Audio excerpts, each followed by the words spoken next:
안녕하십니까. 와이파원의 사업개발팀장 맡고 있는 조은석입니다. 저희가 마지막 순서인데 빠르게 진행하도록 하겠습니다. 저희는 전기차가 현재 다 플러그인을 해서 유선으로 충전하고 있는데요. 그 전기차를 무선으로 충전하는 기술을 갖고 있는 기술 스타트업으로 보시면 됩니다.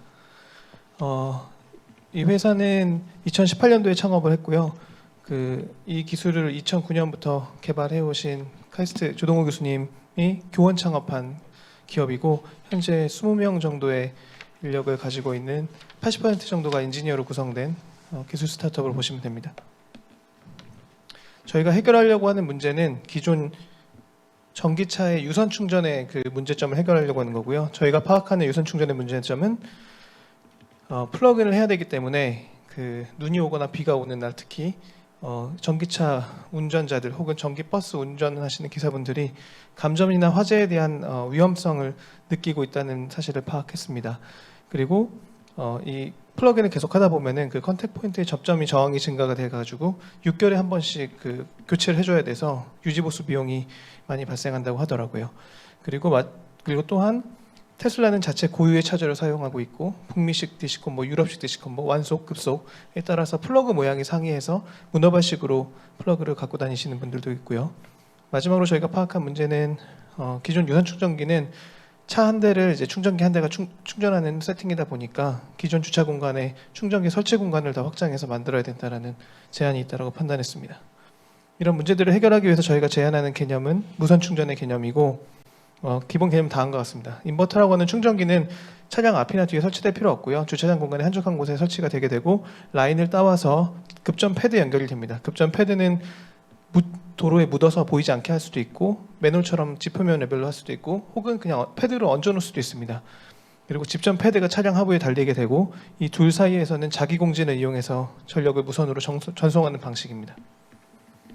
저희가 갖고 있는 솔루션은 총 4가지인데요. 우선 승용차용 솔루션이 있습니다. 저희가 테슬라 모델 3를 구입하고 테슬라의 도움 없이 애프터마켓으로 제품 장착하여서 현재 22kW 수준의 무선 충전을 선별된 고객 대상으로 시연을 하고 있습니다. 현대가 제네시스로 지금 11kW 시연을 하고 있죠. 저희는 이제 최소 2배 빠른 수준으로 하고 있고요.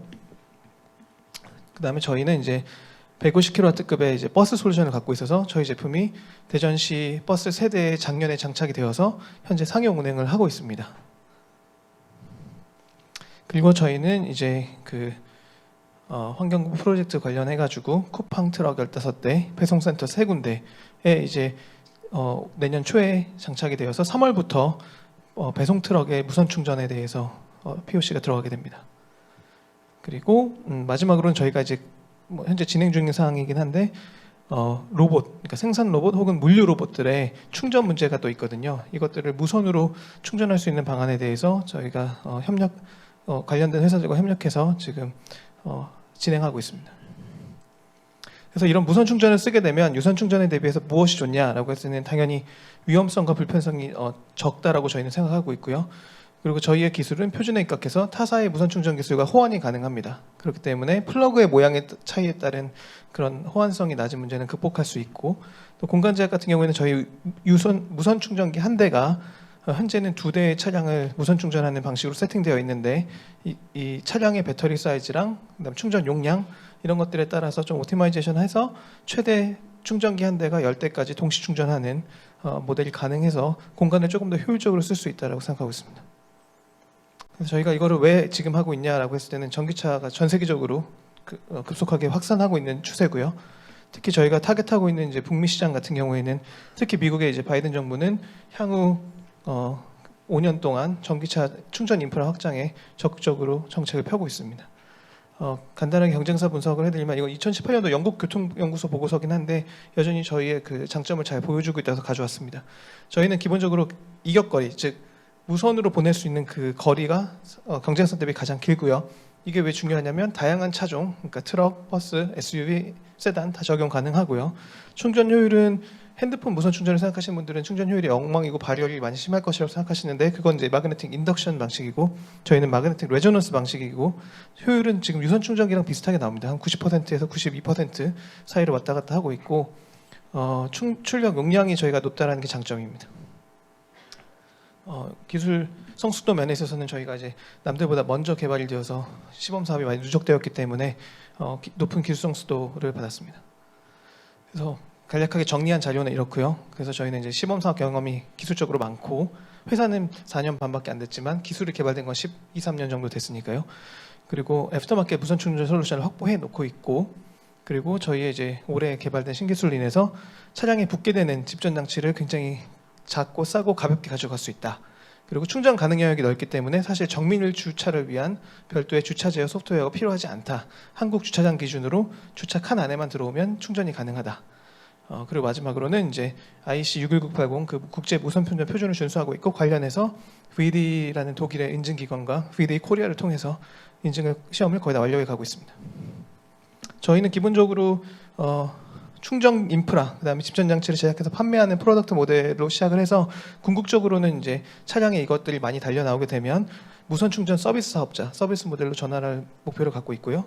조금 더 사업군별로 나눠서 보여드리면 단기적으로는 이제 자동차 사업이라는 게 비포 마켓에 들어간다는 게 앞서 말씀하셨듯이 3년에서 5년 정도가 또 걸리고 보수적인 마켓이기 때문에 단기적으로는 이제 쿠팡 트럭과 같이 물류 트럭, 그다음에 이제 로봇 이쪽 B2B 시장에 좀 집중을 하고요. 저희가 동시에 저희 SI가 이제 현대 기아의 티어 1 업체이기 때문에 같이 함께 비포 마켓 들어가는 거 논의를 하고 있습니다. 그건 뭐 3년에서 5년 정도는 걸릴 거라고 보고 있고, 장기적으로는 이제 달려 나오는 차들, 집전 장치가 달린 차들이 많아지게 되면 충전 서비스 사업자로서 수익을 예상하고 있습니다. 그래서 저희는 뭐 일단은 이 사업이 뭐 1, 2년 안에 크게 대박을 터뜨릴 수 있다고 보진 않고요. 2026년을 기점으로 해서 조금 더 본격적인 큰 매출이 일어날 수 있다고 보고 있습니다. 마지막으로 지금 남은 시간이 얼마 없지만 저희가 했던 프로젝트 간단하게 설명드리고 마무리하겠습니다. 저희는 2018년도에 설립이 돼서 2019년도에 두바이에 가서 실리콘 오아시스 지역에 60m 충전 도로를 깔고 정차 중 및 주행 중 전기 택시, 전기 버스 무선 충전 시연했고, 원래는 페이스 2까지 계약이 돼 있는데 페이스 2는 코로나가 딱 2020년도 초반에 터지면서 많이 딜레이가 됐습니다. 대신에 저희가 작년에 국내에서는 대전시 버스 세대에 150kW급 무선 충전 시스템 장착해서 현재까지 상용은 큰 문제 없이 돌고 있고요. 쿠팡 프로젝트 아까 설명드린 건 이건 내년 3월부터 15대 트럭 그리고 배송 사이트 3개에 대해서 들어갈 거고, 현재 논의 중인 건 이제 서울시 남산의 그 순환 셔틀 무선화 시키는 거 논의하고 있고, 로봇 이제 들어가는 거 논의하고 있고, 이거는 해외 POC 관련해 가지고 영국의 이제 밀튼 케인즈라는 그 도시에 렌터카 업체, 그 차량 카쉐어링 업체와 관련해 가지고 무선 충전 사업하는 거 POC 가는 거, 몬트리올 쪽에 전기 택시, 사우디 메카 지역 이렇게 좀 논의하고 있습니다. 저희는 시리즈 B 모집 중이고요. 자금은 이제 저희 이렇게 양산시설 구축 및 특허, 그다음에 인력, 다양한 기술 개발 등을 위해서 모집하고 있습니다. 네, 이상입니다. 감사합니다. 네, 와이파워원의 IR 발표였습니다. 바로 질문 이어질 텐데요. 잠시 숨 고르시고 답변해 주시면 될 것 같습니다. 네, SBI 인베스트의 조아림 심사위원님부터 질문 부탁드리겠습니다. 네, 안녕하세요. 잘 들었습니다. 질문이 많지만 다음 심사역 분들을 위해서 좀 남겨두도록 하겠습니다. 우선은 특허 관련해서 혹시 확보되신 게 있는지가 궁금해요. 이게 기술적인 진입 장벽이 좀 확보되셨는지, 향후에 다른 제조사들이 진입해서 가격 경쟁력 등을 앞세워서 이제 원가 기준으로 이제 들여오면 어떻게 하실 수 있는지 등에서 혹시 특허 같은 것들이 좀 있으신지 궁금합니다. 예, 특허는 이제 기본적으로 원천 특허가 카이스트 특허고요. 저희가 카이스트 특허를 이전 받아가지고 교원 창업을 한 기업인 거고, 그리고 그 후에 이제 저희가 자체적으로 회사가 개발한 그런 신기술 그런 특허들은 회사 자체의 특허로 출원 혹은 등록된 특허들이 있습니다. 그래서 정확한 지금 그 숫자는 제가 지금 기억하지 못하고 있는데 저희 자체적으로도 한 20 몇 건 정도 되는 것 같고요. 카이스트 그 전에 또 카이스트로부터 이전받은 특허도 여러 건 있습니다. 네. 등록 특허라고 이해하면 되나요? 20 몇 건이라고? 아니, 출원 특허 포함이죠. 왜냐하면 특허, 등록되는데 네. 시간이 보통 몇 년씩 걸리니까. 그리고 두 번째 질문이 기술적 진입 장벽이라고 여길 수 있는 핵심 부분이 뭔지가 조금 혹시 설명해 주실 수 있는지, 이 기술에 대해서, 무선 충전 기술에 대해서. 이 기술에 대해서는 이제 그 코일과 코어가 핵심인 거고요. 그래서 급집전 패드 기술이 사실은 핵심인 거고, 그거에 대한 중요한 원천 특허를 저희가 보유하고 있다고 보시면 됩니다. 그래서 세계적으로 한 5개 정도의 업체가 원천 특허를 가지고 경쟁을 하고 있는 상황입니다.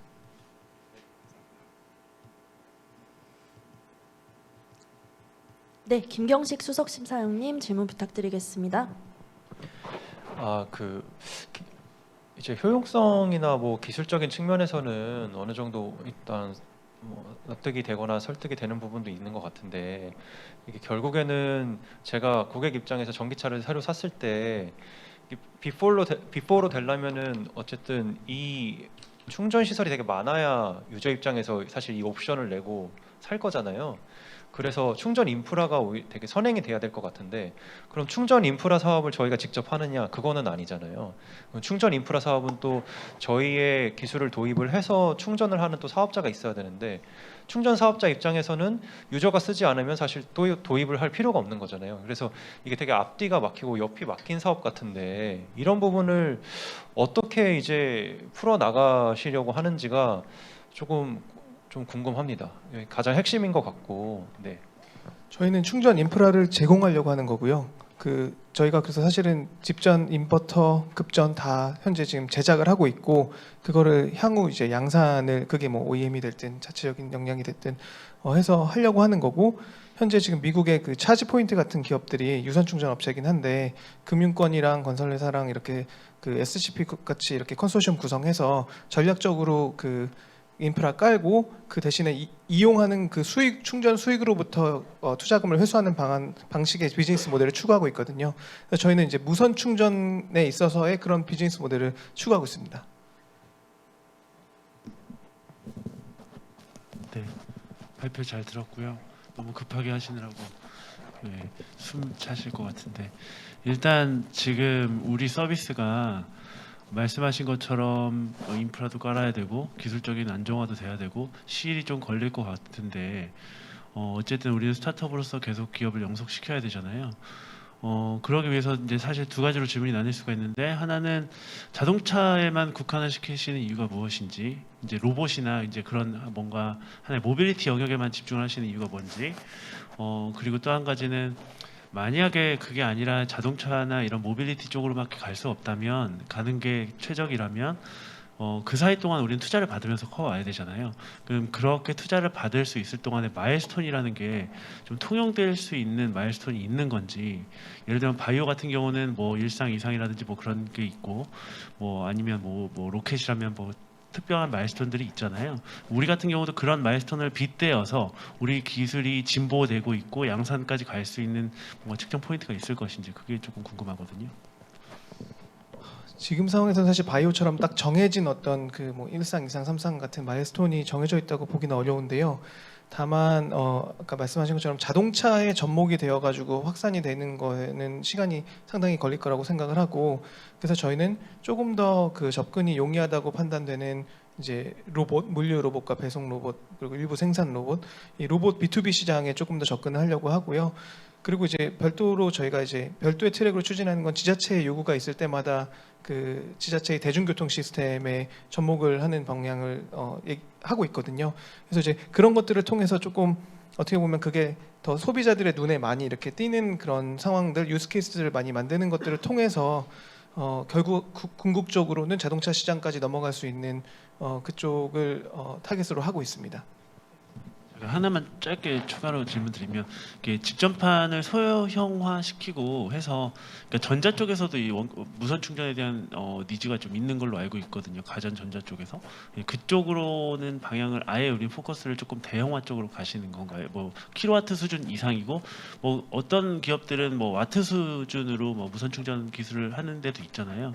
그래서 좀 킬로와트 수준으로 계속 방향을 가시는 건지, 아니면 좀 소형화도 고려를 하고 계시는지.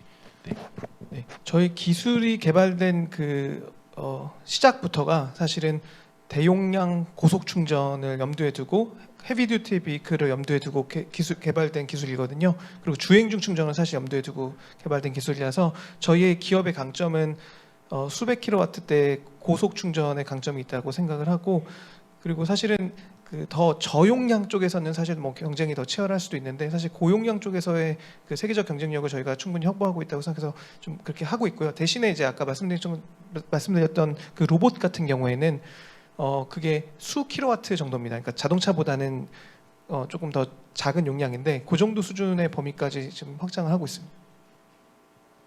네, 이건희 팀장님 질문 부탁드리겠습니다.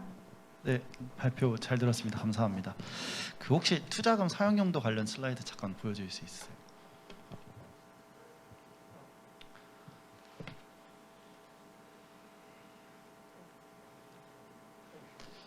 예, 일단 질문드리고 싶은 거는 사실 뭐 교원 창업이시고 아마 교수님께서 기술을 갖고 계신 상태로 사업하겠다고 창업을 하신 것 같고, 그러면 이제 기술 개발은 사실 어느 정도 꽤 예전에 되어 있었는데 지금 뭐 납품 실적 보시면 뭐 4대, 10몇 대 이런 식으로 좀 생각보다 빠르게 올라오지 않았다 생각이 드는데, 아마 그 이유는 앞서 말씀드렸듯이 설득해야 될 주체가 좀 많아서 그런 것 같아요.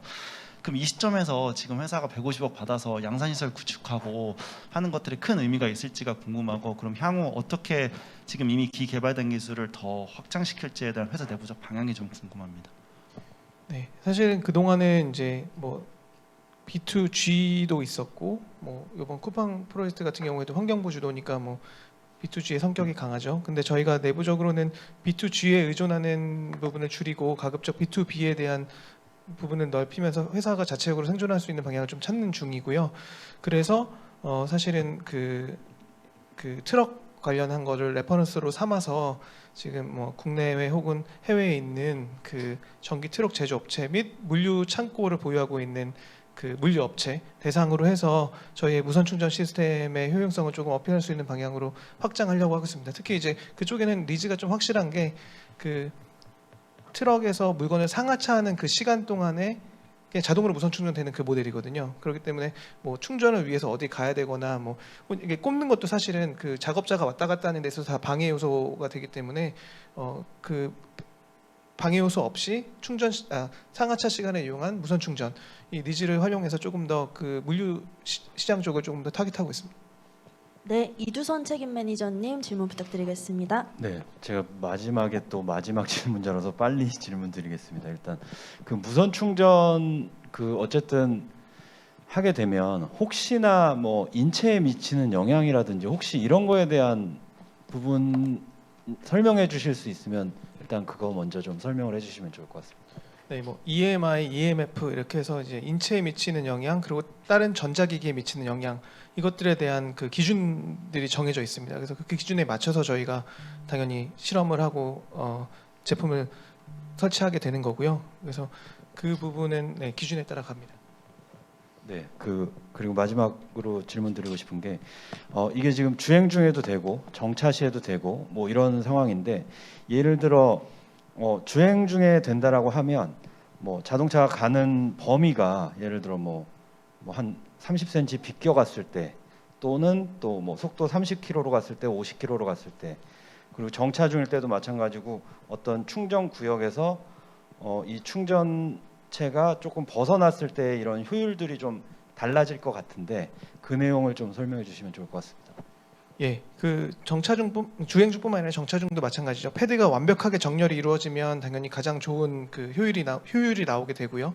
다만 이제 그 틀어지게 되는 경우에 그런 편차에 저희가 그 타사의 기술 대비 더 강인함을 갖고 있다고 말씀드렸던 거고요. 그래서 정차 중일 시에는 정렬이 되면은 90% 이상, 92% 승용차 기준으로 92.5 이렇게도 나오는데 그 편차가 생기게 되면 80% 후반대 뭐 몇 퍼센트 좀 떨어집니다. 그래서 하지만 여전히 충전이 가능한 그 영역이 되고요. 다만 그 충전 가능 영역을 벗어나게 되면 이제 충전이 이루어지지 않게 되는데 저희의 기술은 현재 한국 주차장 기준으로 해서 그 라인 안에 들어오면 차가 그러면 이제 충전은 가능하게끔 그렇게 영역이 구성되어 있습니다. 그 예를 들어 그러면 정차 중일 때 뭐 예를 들어 30분을 세워놨을 때 단순히 생각했을 때 내 차가 뭐 100km를 간다라고 치면 뭐 예를 들어 주행 중일 때 충전을 30분 하면 몇 킬로 정도 갈 수 있는 거죠? 그 주행 중이라는 개념도 사실은 이 그 충전 패드가 이렇게 연속적으로 있다고 보시면 됩니다. 그래서 사실은 라인으로 구성되긴 하지만 그래서 그 위에서 머무는 시간이 얼마냐에 따라서 충전 양이 결정이 되기 때문에 뭐 속도가 더 빠르게 진행하게 되면 당연히 그 특정 구간에서 머무는 속도가 그 시간이 짧아지니까 충전되는 양이 작아진다고 볼 수 있고요. 근데 효율은 사실 그 속도에 영향을 받는 건 아니고 아까 말씀하신 것처럼 달리면서도 어느 정도 편차가 나냐에 따라서 효율이 영향을 받게 되는 구조입니다.